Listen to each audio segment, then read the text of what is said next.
All right, so like I said, my name is Zach Kincaid. I'm going to introduce our team members. We've got Braden Wren, Jamison Lewis, Isabella Schrader, and Brady Doyle. I'm going to start with the background information. As you know, the Jacksonville Jaguars were established on November 30th, 1993. They were announced as the 30th franchise of the National Football League and are a member of the American Football Conference. The team saw initial success, but later faced challenges on and off the field. But it is important to note that the NFL has seen a lower game attendance in recent years prior to the COVID-19 pandemic. Specifically, the fan attendance and overall engagement for the Jaguars has dropped significantly over the past 5 years. This has caused a $140 million loss in profits and a 30% of the franchise's overall revenue. Recent PR issues from coaching to personnel and ownership have negatively affected the team and caused support to go down.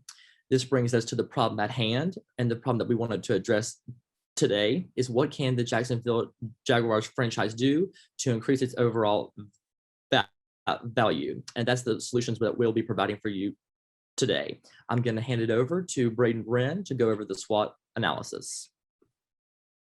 Good morning.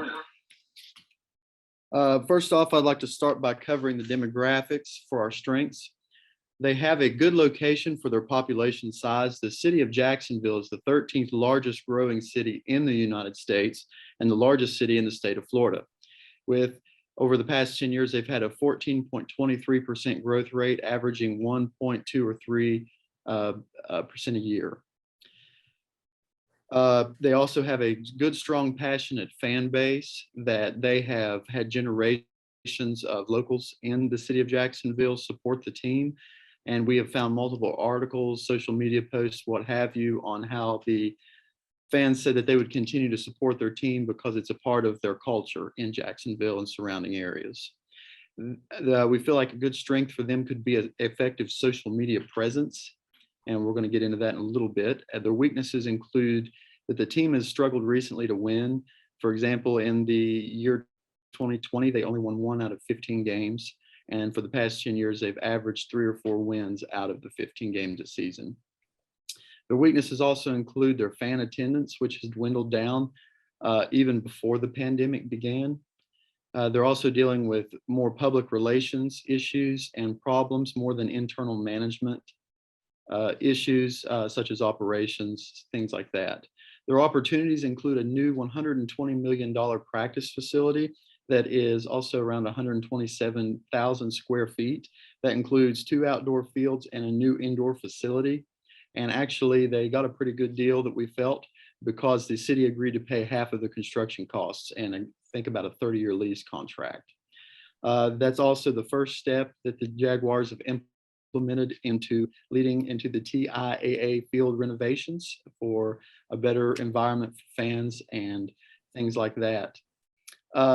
Community involvement would be a great opportunity for the team as well, considering the previous demographic statistics I listed, and also high viewership for NFL games because that is a national thing and also a tradition for lots of people on Sunday afternoons to watch the games.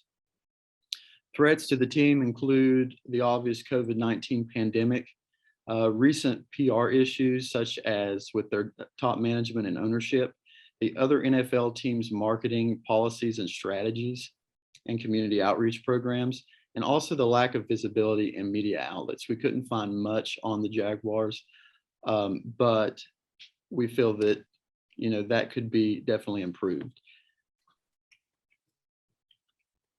The key takeaway from our SWOT analysis is that the Jaguars have a very, very great growth potential considering the demographic statistics and growth rates, adding more people yearly.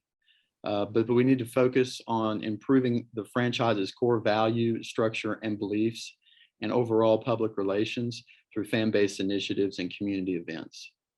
And with that being said, I'd like to turn it over to Jamison Lewis, who's going to introduce our alternatives. Okay, so from all of the information that we covered in our analysis, we came up with 2 general alternatives for our solution. The first is a competition for U.S. public school students that would allow them to get involved with the Jaguars, and it would reach a new demographic of students across the US. Also, we came up with the idea of potentially having a community event that would take advantage of the practice facility. So to evaluate our alternatives, we're using 3 criterias, which are based on the requirements outlined in the challenge of the case. The first is to find a new fan demographic. The second is to increase profitability.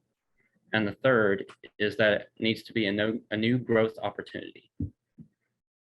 So in evaluating the alternatives, we created this table and we assessed each of our alternatives based on the criteria.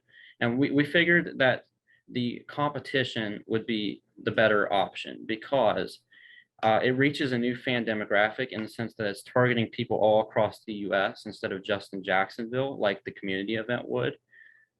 They both increase profitability, but the community event wouldn't really be a new growth opportunity because the Jaguars have done community events in Jacksonville many times before, and it's, it wouldn't be new, but the competition would be because the Jaguars haven't really done anything like that before for public school students across the US. So it would be a new growth opportunity, and we felt that in general, it would be the better option out of our alternatives. So with that said, I'd like to hand it over to Bella Schrader, who will discuss our solution and its implementation.